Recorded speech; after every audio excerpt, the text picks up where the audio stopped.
Hi friends, प्रेरणाज homemade रेसिपीमध्ये तुमचं खूप खूप स्वागत आहे.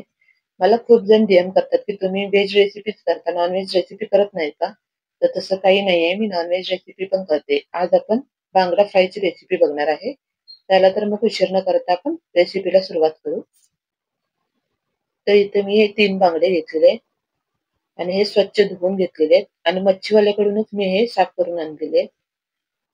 हे 3 ते 4 वेळा मी स्वच्छ असं धुवून घेतलेले आहे आणि अशा चिरावरती अशा काढून आणलेले आहे. म्हणजे आपण जो मसाला वगैरे भरतो ना, तो व्यवस्थित आतपर्यंत असा चांगला ह्या मच्छीला लागतो. तर आता इथं अर्धा लिंबू घेतलेला आहे मी. आता वरून असा पिळून घेणार आहे हा. तुम्ही लिंबाऐवजी कोकम पण वापरू शकता किंवा इथं चिंचेचं पाणी सुद्धा वापरू शकता. मी तर लिंबू पिळून घेतलेला आहे अर्धा आणि अर्धा चमचा हळद घालून घेतलेली आहे.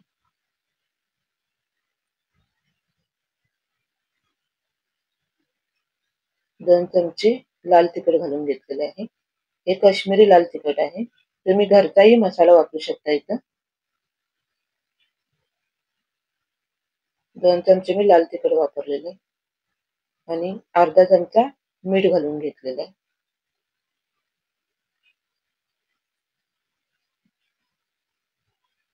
आणि आलं लसूण पेस्ट घातलेली आहे 1 चमचा. आता हे सगळं आपण व्यवस्थित या मच्छीला असे लावून घेणार आहोत. पूर्ण असं आतपर्यंत आपल्याला हे व्यवस्थित असं लावायचं आहे. म्हणजे तो मसाला व्यवस्थित त्याच्यामध्ये असा आतपर्यंत असा मुरला जातो.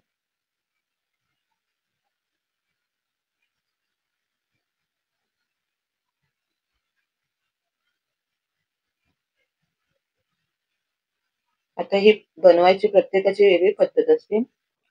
मी अशा प्रकारे बनवते. खूप टेस्टला खूप छान लागते. तुम्ही पण हे अशा प्रकारे बनवून बघा.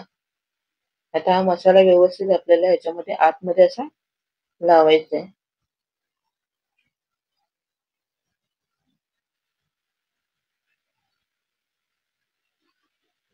तिथं आपला मसाला लावून झालेला आहे. तर हे फर्स्ट मॅरिनेशन आपलं हे बनवून तयार झालेलं आहे. आता हे 15 मिनिटासाठी आपण बाजूला ठेवून देणार आहोत आणि वरच्या कोटिंगसाठी जे लागतं ते आपण आता बनवून घेणार आहोत. तर इथं मी रवा घेतलेला आहे. अर्धी वाटी रवा घेतलेला आहे. बारीक रवा आहे. अर्धी वाटी तांदळाचं पीठ वापरलेलं आहे. तुम्ही तांदळाच्या पिठामध्ये नुसतं फ्राय करून घेतला तरी पण चालेल.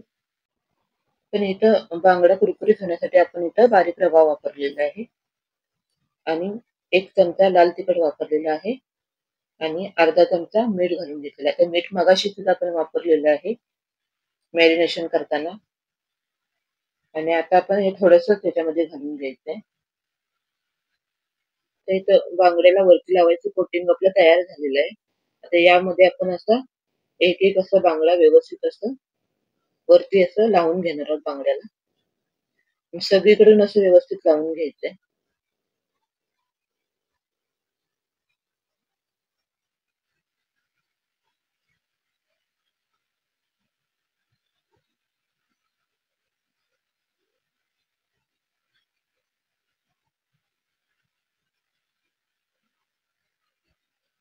तर इथं आपण एका बांगड्याला असं लावून तयार झालेले आहेत. बाकीचे पण असे आपण हे लावून घेणार आहोत आणि सगळीकडे हा मसाला आपल्याला व्यवस्थित लावून घ्यायचा आहे.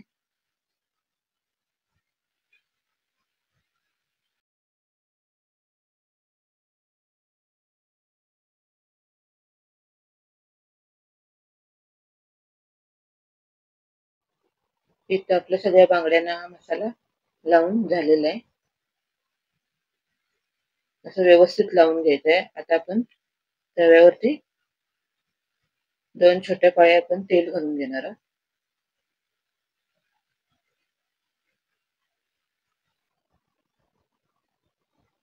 आता हे तेल जरा सगळीकडून आपण तव्याला असं व्यवस्थित असं पसरून घेणार आहोत.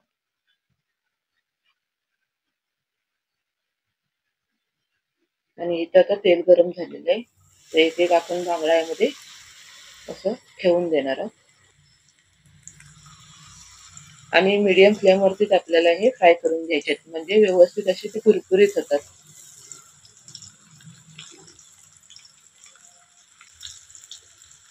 आणि थोडंसं आता आपण परत साईडने तेल सोडणार आहोत आणि 5 ते 6 मिनिटं आपण एका साईडने हे फ्राय करून घेणार आहोत. इथं मीडियम फ्लेमवरतीच आपल्याला करायचं आहे. इथं 5 मिनिटं झालेली आहेत. आपण आता हे पलटून घेऊया आणि दुसऱ्या साईडने परत आपण 5 ते 6 मिनिटं हे फ्राय करून घेणार आहोत. गॅसची फ्लेम आपल्याला वाढवायची नाही, एकदम कमी गॅसवरतीच आपल्याला हे फ्राय करून घ्यायचे. आता परत एकदा आपण थोडं दुसऱ्या साईडने फ्राय करून घेणार आहोत. 1-2 मिनिटं आपण हे ठेवणार आहोत.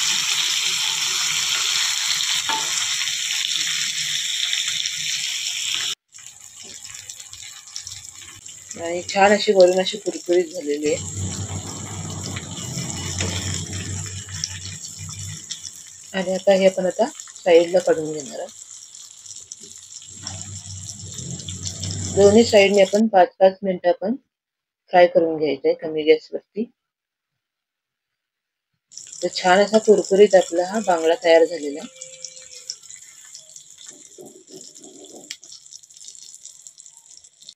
आणि कलर पण बघू शकता किती छान असा कलर आलेला आहे. वरून असे कुरकुरीत झालेले आहेत एकदम.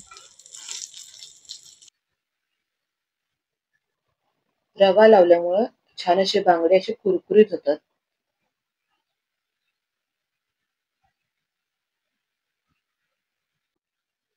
तर इथं बांगडा फ्राय आपला तयार आहे. खूप छान असे कुरकुरीत असे झालेले आहेत हे बांगडे.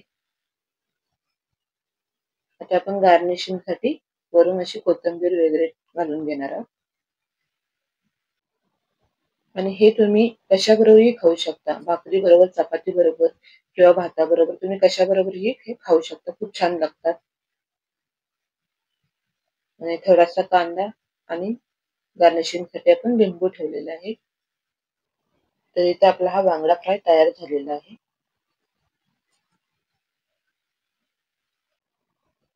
आवाजावरून समजलं असेल की हे बांगडे किती कुरकुरीत असे झालेले आहे. तुम्ही पण ही रेसिपी नक्की ट्राय करा आणि कशी झाली कमेंट करून सांगायला विसरू नका. त्याआधी YouTubeला प्रेरणाच होममेड रेसिपी या चॅनलला जर सबस्क्राईब केले नसेल तर सबस्क्राईब करा आणि सोबतचं बेल आयकॉन पण प्रेस करायला विसरू नका. जेणेकरून माझ्या ज्या नवीन रेसिपी आहेत त्यांचं नोटिफिकेशन तुमच्यापर्यंत पोहोचेल. रेसिपी आवडली असल्यास नक्की लाईक करा, शेअर करा आणि सबस्क्राईब करायला विसरू नका. भेटू पुन्हा अशाच नवीन रेसिपींसोबत. तोपर्यंत टेक केअर. Bye bye.